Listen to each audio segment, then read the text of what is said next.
Sir నార్మల్‌గా fits వింటూ హ్మ్. ఉంటాం మనము.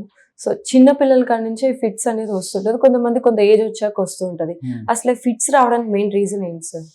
సో ఫిట్స్ అంటే మూర్ఛ వ్యాధి. సో హ్మ్. మూర్ఛ అంటే మనకు బ్రెయిన్ లోపల నర్వ్స్ ఉంటాయి కదా, అవన్నీ హైపర్ ఎక్సైటబుల్ అయిపోతాయి. అంటే two okay. Much of activation. హ్మ్. టూ మచ్ ఆఫ్ యాక్టివేషన్ వల్ల బాడీలో ఒక సైడ్ అనేవి చేంజెస్ వస్తాయి. హ్మ్.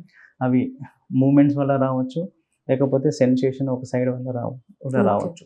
సో దానివల్ల హైపర్ యాక్టివిటీ వల్ల వచ్చిన బాడీలో వచ్చే చేంజెస్ని మనం ఫిట్స్ అంటాం. ఓకే. మనం మెయిన్గా చూసేది మనం టానిక్ క్లోనిక్ అంటే అది చేతులు కాళ్ళు రెండు కొట్టుకోవడము, హ్మ్. తర్వాత ఐ పైకి హ్మ్. వెళ్ళిపోవడము, మూతి క్రాస్ అవ్వడము, సెలవే రావడము, తర్వాత కొంచెం మంది టంగ్ బైట్ చేయడము, ఇవన్నీ సిమ్టమ్స్ మనకు మెయిన్గా క్లాసిక్గా మూర్ఛ అంటే ఇవి సిమ్టమ్స్ అనేవి చెప్తాం. ఆ టైంలో వాళ్ళు పిలిచినా పలకరు.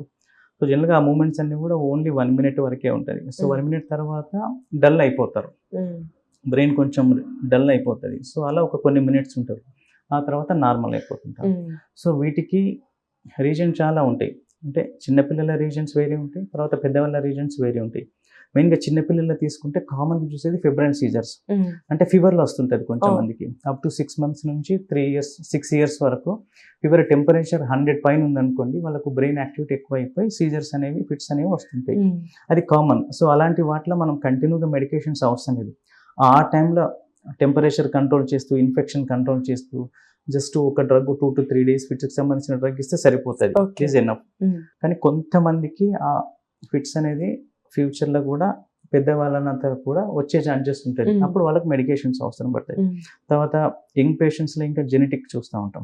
జెనెటిక్ ప్రాబ్లమ్స్ ఉంటాయి, కొంచెం మందికి ఫ్యామిలీలో ఉంటే పిల్లలకు వస్తూ ఉంటాయి. కొంచెం వాళ్ళకు కన్సర్న్ అంటే మేనరికం అంటాం కదా, సో వాళ్ళలో కూడా కొంచెం మందికి పిల్లలకు వచ్చే ఎఫెక్ట్ ఛాన్సెస్ ఉంటుంది.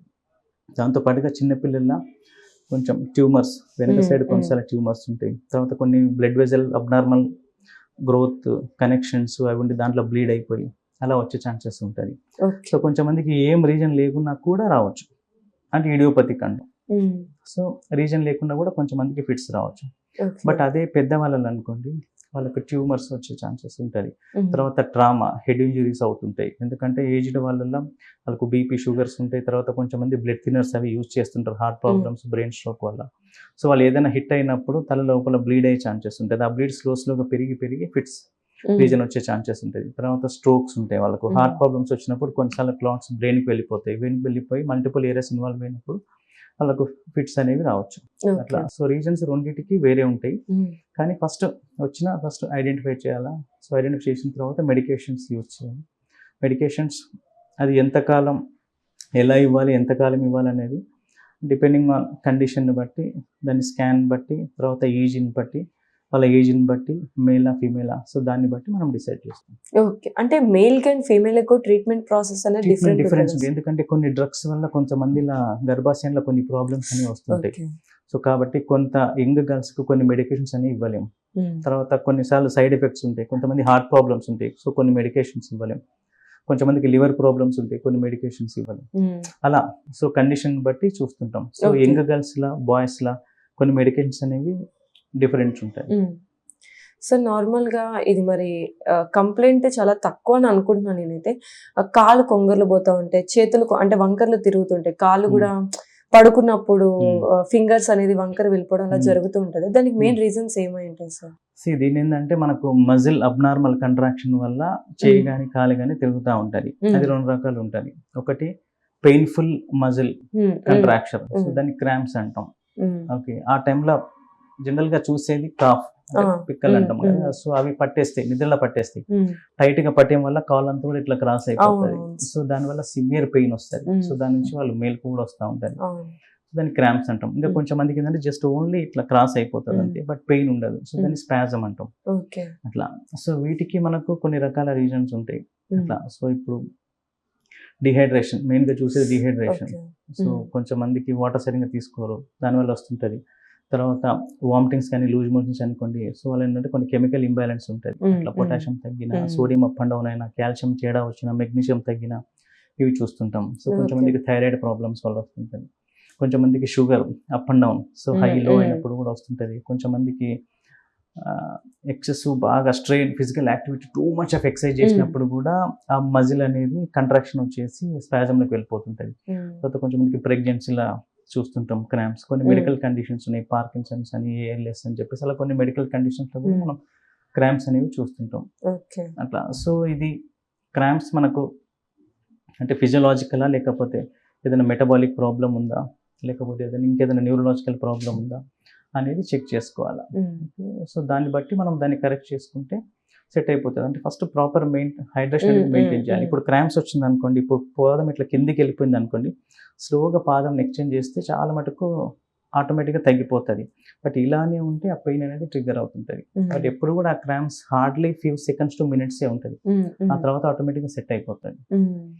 సో దానికి ప్రాపర్ హైడ్రేషన్ మెయింటైన్ చేస్తూ, ఏదైనా కెమికల్ ఇంబ్యాలెన్స్ ఉంటే దాన్ని కరెక్ట్ చేస్తూ, మెటబాలిక్ ప్రాబ్లమ్ అని ఉంటే దాన్ని కరెక్ట్ చేస్తూ, కొన్ని వైటమిన్ డెఫిషియన్సీ వల్ల వస్తుంటుంది, సో దాన్ని ఐడెంటిఫై చేసి దాన్ని కరెక్ట్ చేస్తే చాలా మటుకు సెట్ అయిపోతుంది. సార్ నార్మల్గా ఇప్పుడు ఆల్కహాల్ అలవాటు ఉన్న వాళ్ళకి కానీ, స్మోకింగ్ అలవాటు ఉన్న వాళ్ళకి కానీ అది తీసుకోవడం, డైలీ తీసుకోవడం వల్ల నర్వ్ సిస్టమ్ని ఎలా పాడు చేస్తుంది సార్? అంటే ఎలా ఎఫెక్ట్ చేస్తుంది దాన్ని? ఈ స్మోకింగ్ అనేది అది స్ట్రాంగ్ వాసో కన్స్ట్రిక్టర్, అంటే బ్లడ్ వెజల్ అనేది నేరో చేసేస్తుంది. అందుకే మనకు నర్వ్స్ లోపల కూడా బ్లడ్ సర్క్యులేషన్ అనేది మెయింటైన్ అవుతుంది.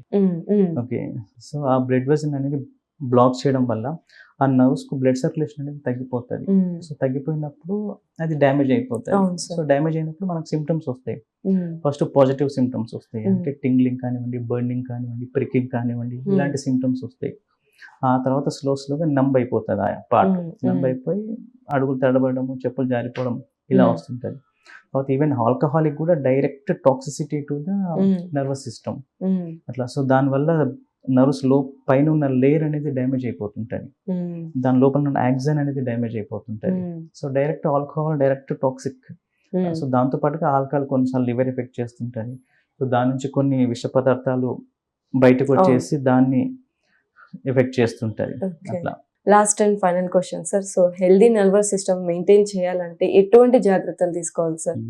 హెల్తీ నర్వస్ సిస్టమ్ మెయింటైన్ చేయాలంటే first thing diet. So diet is చాలా ఇంపార్టెంట్. అంటే balanced diet, it contains all carbohydrates, fats, proteins అన్నీ కూడా బ్యాలెన్స్డ్గా అనేది ఉండాలి. సో దాంతోపాటుగా ఫిజికల్ యాక్టివిటీ అట్లా. సో ఫిజికల్ యాక్టివిటీ అనేది చాలా ఇంపార్టెంట్. సో డైలీ ఒక 30 to 45 minutes ఏదో ఒక వాకింగ్, బ్రిస్క్ వాకింగ్ కానివ్వండి, ఇంకేదైనా జిమ్ కానివ్వండి, ఫిజికల్ యాక్టివిటీ అనేది మెయింటైన్ చేయాలి. తర్వాత ప్రాపర్ హైడ్రేషన్ అనేది మెయింటైన్ చేయాలి. ఓకే. దాంతోపాటుగా హ్యాబిట్స్ అన్నిటిని అవాయిడ్ చేయాలి. ఓకే. తర్వాత స్ట్రెస్ ఒకటి తగ్గించుకోవాలి. తర్వాత రిలాక్సేషన్ మెథడ్స్, ఓకే, ఏదైనా యోగా కానీ, మెడిటేషన్ కానీ అలా.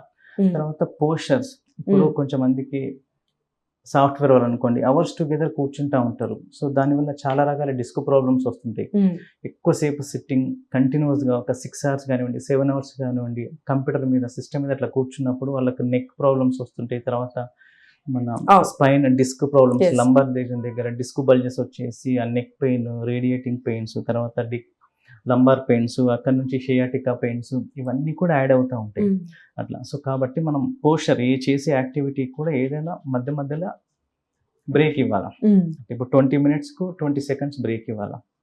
అట్లా ఒక 1/2 hourకు 10 minutes బ్రేక్ ఇవ్వాలా చేసుకొని, అంటే జస్ట్ వాకింగ్ అలా చేస్తే సర్క్యులేషన్ అనేది మెయింటైన్ అవుతుంది.